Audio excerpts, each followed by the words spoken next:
All right, good afternoon, everyone. Hope you're doing well. On this Wednesday afternoon, we're going to do a Rashi from the fourth Aliyah, Parsha Shmos. Story of the Exodus is heating up. We have the encounter between Moshe Rabbeinu and the Kadosh Baruch Hu at the Sneh, the burning bush. That's the beginning of our Aliyah today. Moshe Haya Roes Son Yisro Chosno Kohen Midyan. He was shepherding his father-in-law's flocks, and he sees Sneh Boer. He sees Hashem in that labasne, he sees God's image, whatever, however we understand that. And then famously, the bush is burning, but it's not consumed. Hashem says that this is a place of Kedusha. They have this encounter. And then, of course, Hashem starts to describe to Moshe Rabbeinu what's going to happen in terms of the process of Yetzias Mitzrayim. But at that very early stage, Hashem sort of explains to Moshe Rabbeinu what precipitated this encounter, what precipitated the beginnings of a conversation about the Exodus. And Hashem says, Vayomer Hashem says to Moshe, Ra'o Ra'isi, I have surely seen, that double language, Ra'o Ra'isi, I've seen and I have seen, meaning emphatically I have seen, very strongly I have seen, Es ani ami asher b'Mitzrayim, the impoverished nature of my people who are in Egypt.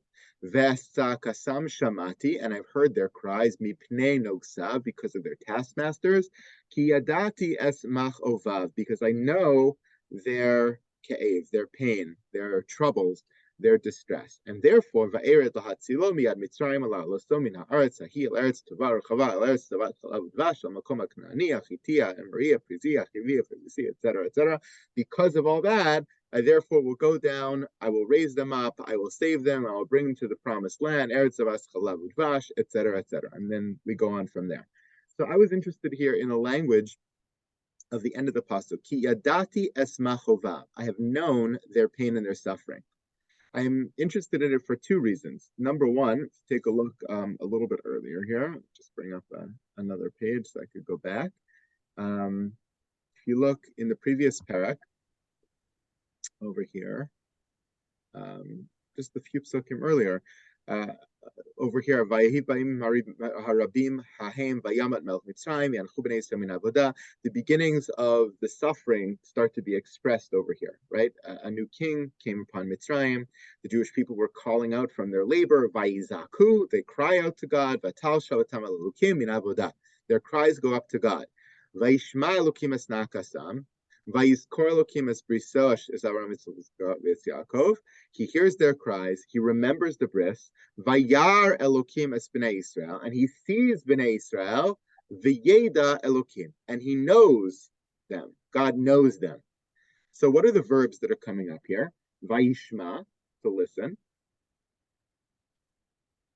Vayar, he sees, and Vayeda, he knows.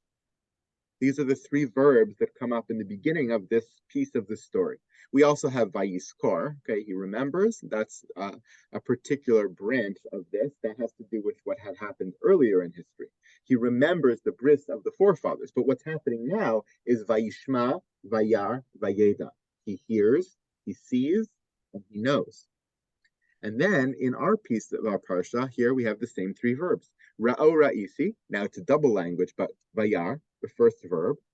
We have etzakasam shamati, I heard, and ki yadati es machovav, and I've known their pain, their suffering. Why is it the same three? Well, of course, because it's Hashem retelling the story of what we just learned happened, right? In the end of the third aliyah, it's the Torah telling us what Hashem is doing. Hashem is hearing, Hashem is seeing, kiviyachol, Hashem is knowing. And now Hashem is retelling that to Moshe Rabbeinu. So, of course, he's repeating the story. But anytime in the Torah you have a repeat, it's often not verbatim repeating what happened earlier. And here it's also not verbatim.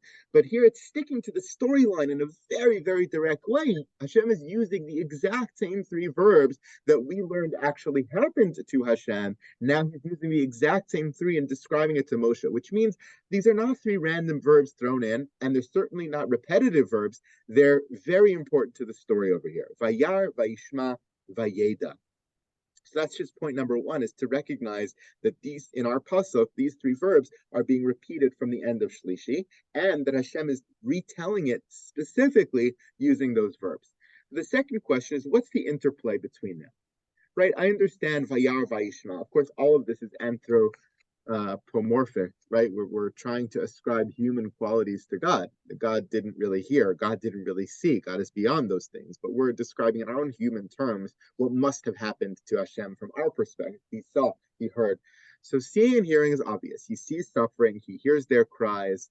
But what is Vayeda? What does that add to the picture? That God knew their ke'ev, God knew their pain. So Rashi addresses this question. Ki adati esmach Chagad. Kamo vayeda Elokim. This is repeating the story we just saw at the end of Shlishi. Klomar, ki samti lev lehisponen veladas esmach ovav velo he'elamti einai la'atom ozni mitzah kasam. I have paid attention, samti lev, paid attention, lehisponen, to delve into veladas, and to know esmach ovav, their pain and their suffering. And I didn't close my eyes to their suffering, and I didn't shut my ears to their suffering. So what is Rashi adding to our picture here? Something I think very important. We would assume from the sort of flow of the pasuk that the first thing that happens is he sees them. The second thing that happens is that he hears them. And the third is some level of yediyah, some knowledge, okay? But really what Rashi explained to us is that the key here is the reason for the first two. Ki yadat yasmach ovav is not and I have known their pain, but it's because I knew their pain that ra'o ra'isi and shamati. What is Rashi saying?